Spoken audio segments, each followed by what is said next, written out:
Друзья, всем привет! Смартфон, вот такой фон, и это означает, что мы сегодня знакомимся с новым аппаратом от компании Xiaomi. Это Xiaomi 13T, который сделан вместе с компанией Leica. И это означает, что камера должна тут быть крутой. Это устройство несколько выходит из понимания того, что это народность какая-то, что это адекватный прайс, но мне в целом интересно понять, что оно такое и почему в целом за последнее время компания Xiaomi сделала вот такой шаг в плане цены. Поэтому присаживайтесь поудобнее, и мы с вами начинаем.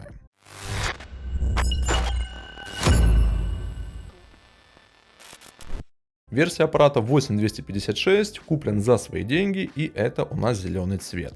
Да, хотелось бы взять в синем, но немножечко я протупил в этом моменте. Ну и теперь мы с вами его распаковываем. Понятное дело, что пришлось немножечко повоевать за то, чтобы его не распаковывали, но я думаю, что тут все будет у нас нормально. Каким образом удалось его получить? Банально продав Xiaomi 12X, был приобретен данный аппарат. Нас, как и обычно, встречает вот такой конвертик. Тут, как и всегда, скорее всего, нас ожидает куча всякой ненужной макулатуры, чехол и скрепка. Но тут, в принципе, ничего удивительного. Хотя за последнее время мне немножечко стало непонятно, почему компания Xiaomi не кладет в комплекте переходники под наушники, потому что же не все еще пользуются беспроводными, ну и, собственно, этого компонента у нас в комплекте не наблюдается.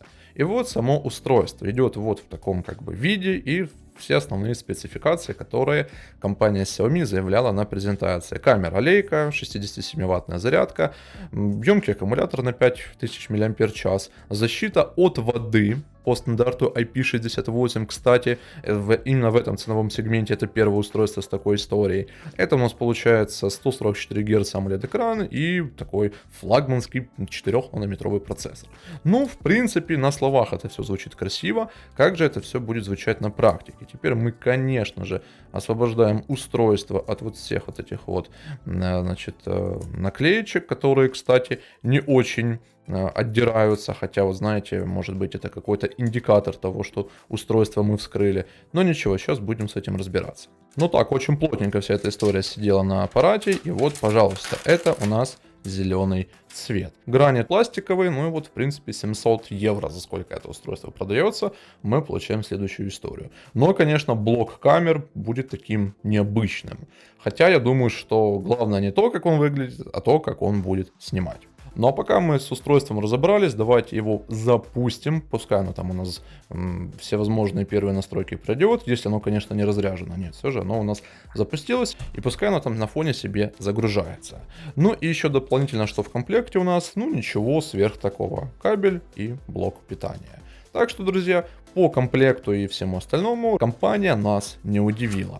Устройство на фоне уже запустилось, сейчас я его первоначально давайте настрою и уже к вам приду и расскажу, что удалось изучить за время настройки, а также свои первые ощущения. Но сказать честно, в руке лежит очень так он уверенно, хотя я уже, честно говоря, отвык от смартфонов, которые 6,67 дюйма экранами. Но ничего, будем привыкать вновь, ну а пока я пошел всю эту историю настраивать. Ну что, друзья, вот я настроечку прошел, чуть-чуть завтыкал, пообновлял все возможные тут компоненты, которые можно только обновить, поставил новую прошивку, которая сразу на него пришла. И, кстати говоря, несколько обновленный экран выглядит при обновлении. Вот так, пожалуйста, смотрите. То есть доступно обновление, версия, нажмите обновить, чтобы там установить, а также сведения. То есть пока я не зашел в само приложение обновления системы, мне эта история не показалась. Ну, а так, в целом, что я могу отметить? Да, камера Leica, это круто, фоткает очень-таки заряженно, то есть я могу сказать, что это реально то, что вот хочется ожидать от компании Xiaomi. Да, конечно, за такой бюджет, но, по крайней мере, тут камера уже будет повеселее. По софту, что также еще мог бы отметить, это лишь только некоторые такие моменты, которые, ну, реально вот сразу бросаются в глаза. Первое, это подключение к планшетам. Да, это MIUI плюс бета, да, это та история, которая давненько уже должна была быть на глобальном рынке, и вот только сейчас компания Xiaomi, разработчики MIUI, ее добавляют. И да, вы можете заметить, что мне написано подключено к Xiaomi Pad 6. Ну и чуть попозже в процессе этого видео я вам покажу, как это все выглядит. Больше ничего тут такого я отметить не могу. Ну, еще окей, там отдельный такой разделчик с NFC. Ну и, соответственно, по всем оставшимся тут разделам ничего нового нет. Еще одна интересная фича, которая добавляется сразу по умолчанию. Кстати, я думал, что это будет связано у нас только с 14-м андроидом, но нет. У нас добавляется управление звуками уведомлений. То есть у нас теперь с вами появляется разделение между мелодией и уведомлениями, ну и, соответственно, мультимедией. То есть это то, что просили все мы с вами у разработчиков MIUI, и вот 4 ползунка нам по умолчанию добавляется. Да, это круто, и за это им спасибо. Что же касается меню перезагрузки, то оно у нас, по идее, должно быть новым. Да, пожалуйста, смотрите, оно выглядит следующим образом.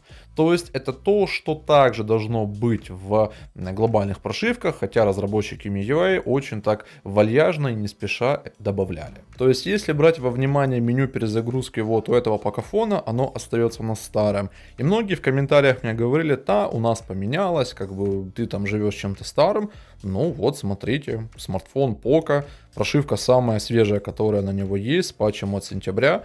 И вот как бы такая история у нас наблюдается. Так что могу сказать, что не на всех аппаратах эта новая менюшка перезагрузки существует. В общем и в целом, друзья, это и все, что по софту вот реально я мог бы отметить. Сверх чего-то нового я тут не нашел. Ну окей, тут как бы еще eSIM можно активировать по умолчанию в 13T. Это тоже прикольно для тех, кто любит именно всякого рода такие нововведения там, в плане eSIM и так далее. Ну, в целом, почему бы и нет. Ну а теперь я вам продемонстрирую, как работает полноценно MIUI плюс бета вместе с планшетом.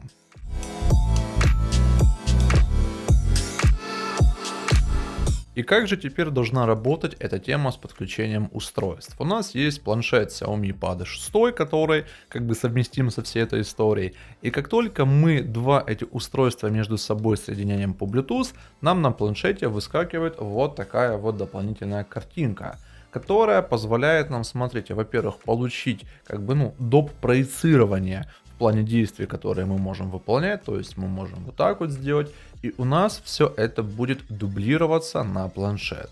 Если в той же китайской прошивке можно было совмещать телефон с компьютером или же планшет с компьютером, то тут мы только можем между собой совмещать планшет и смартфон. Да, спасибо и на этом, что разработчики эту всю историю делают, но вот как бы можно уже сегодня попробовать всю данную историю. Работает в принципе нормально, не могу сказать, что наблюдаются какие-то проблемы, какие-то лаги, зависания, фризы и так далее. Ну понятно, что оно будет немножечко пинговать, потому что по Bluetooth вся эта история работает.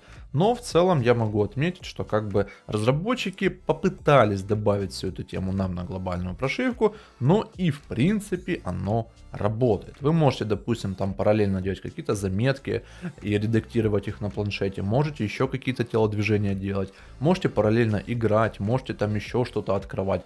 Ну, в общем, в любом случае разработчики попытались нам эту всю историю добавить, чтобы были хоть какие-то плюшки и изменения на смартфонах Xiaomi, ну и чтобы их можно было в принципе как-то продавать. В общем, друзья, это и все, что хотелось бы рассказать в данном видеоролике про распаковку Xiaomi 13T. Впереди вас ожидает цикл видеороликов по данному смартфону. Надеюсь, я себя также немножечко растрясу в плане и другого контента. Расскажу вам про опыт использования и взаимодействия Pad 6 и почему я считаю его лучшим планшетом на сегодня. Также расскажу вам про F5, про Redmi Note 12S. Ну, хотелось бы эти видеоролики выпустить, и также я вас с ними ознакомлю. Но если говорить о сегодняшнем нашем герое, то мне он понравился. Да, есть некоторые вопросики, но об этом уже в полном обзоре. Ну а если у вас еще остались какие-то вопросы, если я о чем-то забыл упомянуть, смело пишите об этом в комментариях, там мы с вами и пообщаемся. Ну а на этом у меня на сегодня все. Спасибо за внимание и до новых встреч.